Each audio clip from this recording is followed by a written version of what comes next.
Make I give you another shocking figure. Wetin be the minimum wage in Nigeria again? 70,000 naira per month. That 70,000 naira per month, multiply it by 12, that na how much? 840,000 naira per year. 840,000 naira per year. How many brand new smartphones can that buy for you? Can that buy you a brand new iPhone or a brand new Samsung phone? Samsung Galaxy? Can it? The answer is no. Because first of all, what is the price of a brand new iPhone or a brand new Samsung phone? It's about $700 to $1,000. So $1,000 multiplied by 1,350 is about 1.35 million. So the whole salary of a Nigerian, any minimum wage in a whole year, cannot buy one brand new iPhone. They cannot buy. But guess what? The monthly salary of the minimum monthly salary of a worker in America, at the national average of $7.25, right? It comes down to about $1,250 per month. That $1,250 per month will buy you a brand new iPhone. And I'm not talking about using the whole $1,250 per month to buy the brand new iPhone. That's not what I'm talking about. Because he doesn't even need to do that. If push comes to shove and he wanted to just show off, he could do that. And he will still have change. Right? But he doesn't need to do that. In America, you can just go for a payment plan and you'll be doing $50 per month, doing $70 per month, $100 per month, right? Which means that somebody earning a minimum wage can comfortably buy a brand new phone without stress. Is that how it is in Nigeria? When we say that the government of Tinubu has failed Nigerians and is still continuing to fail Nigerians, we're not just talking because we don't like Tinubu or we don't like the APC. That's not why. We are talking because truly Tinubu is destroying the purchasing power of Nigerians. And the channel he's using to do it is by destroying the purchasing power. The purchasing power. Ask yourself this question. 4 years ago, 1 million naira in your hand, what can it buy? And what can that 1 million naira buy today? 1 million too far. 10,000 naira in 2023, what can it buy? And what can it buy today? That is the purchasing power that we're talking about. Tinubu has destroyed the purchasing power of Nigerians. And if he has reached the final destination, it will even be good. Don't think that, oh, we will manage. No. Every day, 40,000 Nigerians to 50,000 Nigerians, they fall into poverty. So maybe your own never reach. If you allow Tinubu continue, it will reach you. Because 50,000 every day, 50,000 every day, that is how we have had about 50 million Nigerians now in 3 years. Or about 4 years.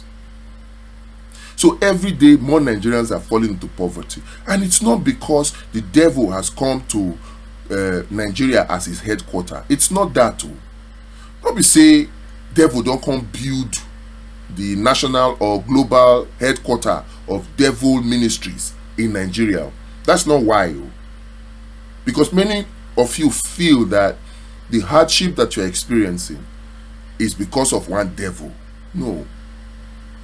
It's not the devil. So the question you want to ask is, if it's not the devil, then who? Why are Nigerians suffering so much? Why is the poverty so high in Nigeria? Why is there so much unemployment, no job? Why are things so expensive? Why is your purchasing power, what your money in your hand can buy, why is it so small? Why? Government policy. Government policy. You see, all those devaluation of the naira wey Tinubu do, all those increase in the price of petrol in the name of subsidy removal. Don't let anybody lie to you. Tinubu did not remove any subsidy. He just increased the price of petrol to favor a refinery like Dangote. We don't understand that, you know. We go talk about them in details in another video. We don't already talk about them before, but it be like say many of you still don't get it. That is why some of you are praising Dangote. Oh, Dangote came to save Nigeria. Dangote na be the kokoro tonje for to one in there for. Dangote is the reason why Tinubu increased the price of petrol. They not remove any subsidy. There's no subsidy anywhere that was removed.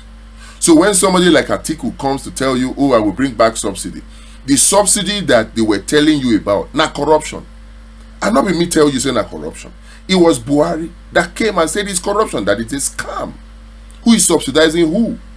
And for about a year or so, he succeeded in removing the fuel subsidy without necessarily punishing Nigeria with 10 times the price. He increased the price from 97 naira to 135 naira or 145 naira, while subsidy was gone. But today you have a Tinubu that says he removed subsidy. Meanwhile, he did not remove any subsidy. He just increased the price of petrol so that a private refinery like Dangote can benefit, and that of corn oil. All those people that will bring those things in can benefit. Of course, you know, there's this rumor now that it is Tinubu's nephew that is the owner of corn oil, right? And in fact, the corn oil now has diversified. They have bought up so many other companies too. So invariably, Tinubu increased the price of petrol to benefit himself, because now Dangote na the see for front too. Dangote is just the front. There are many Nigerians. There are rumors that Obasanjo get shares. There are rumors that different people. So when Dangote comes and tells you, oh, there are people, I have investors, both in equity and in loans, right? Some of those investors, not be only foreign investors, some of those investors are Nigerians. So Dangote just be the front. So if Dangote be the front, and the rumors are true that people like Obasanjo actually have shares, and I want to believe it is true, because the way Obasanjo talks about Dangote, both for cement, both for petrol refinery, and even for this one now, you want to believe it is true. So going by all of those, the increase in the price of petrol will benefit people like Obasanjo, who are rumored to be the people behind the scene who owns Dangote refinery, Dangote being the front man. So now the thing way Dangote do with that, increase the price of petrol. You see all those policies, they are the things that are making life difficult for you now. If you are looking for the devil that is making it impossible for you to marry, the devil that is making it impossible for you to marry young, you now end up marrying old. You marry at 40, you marry at 45, then you are now having difficulty to have children. Then you now think it's one devil that says you will not have children. It's not devil. The policy of government that made it difficult for you to marry young, that you now married you old, that policy of government is what is also making it difficult for you to get pregnant or to get your wife pregnant. Because the older you get, because of the stress you have gone through, all this hustle and one hustle, all those hustle are alone far bossy, like Yoruba will say. All those things, they are in your body, and in the long run, the effects will begin to show. And when the effects begin to show, your hormone will change, it will become imbalanced, and for the man, the sperm quality and the sperm count will drop. For a woman, there will be hormonal imbalance, and when they marry late, it becomes difficult for them to get pregnant. Then you will not start suspecting one village elder, one people from your village, one witch, one. No, now policy of government. So if you want your life to change, if you want your life to improve from what it is right now, the best thing for you to do is to make sure that the policies that are responsible, you change them. You change those policies. Those policies can be changed. Right now, everybody is talking about fuel subsidy, fuel subsidy. Tinubu says fuel subsidy gone. Atiku says, oh, I will bring back fuel subsidy. The truth of the matter is this: Tinubu did not remove any fuel subsidy. It was all corruption and scam. So if Tinubu is connected or linked to that scam of fuel subsidy, and he says he has removed it, meanwhile All he just did was increase the price of petrol to punish Nigerians and favor people like Dangote and people behind Dangote that will benefit from the high prices. If that's all he did, and we call, not me now, Buhari called the fuel subsidy a scam. If Atiku is now saying today he wants to bring back that fuel subsidy, what he simply wants to do is bring back the scam. Does it not stand to reason? What we need is the corruption in that fuel subsidy regime. That corruption that is still there in the NNPC, that even their own APC people are looking for 210 trillion. It is NNPC himself that went to go and bring external auditor. It was the external auditor that NNPC brought that saw that 210 trillion is missing. It's not like it is opposition that cooked it up. No. Now them. They use their own hand to expose themselves. That corruption of 210 trillion, corruption of monies that are being siphoned away from the NNPC. If you can get somebody to remove that corruption, what do you think it will mean for you? If the corruption in the oil and gas sector is removed alone, price of petrol will come down without needing to bring back any fuel subsidy. That's the point we're trying to make. Everything comes down to corruption.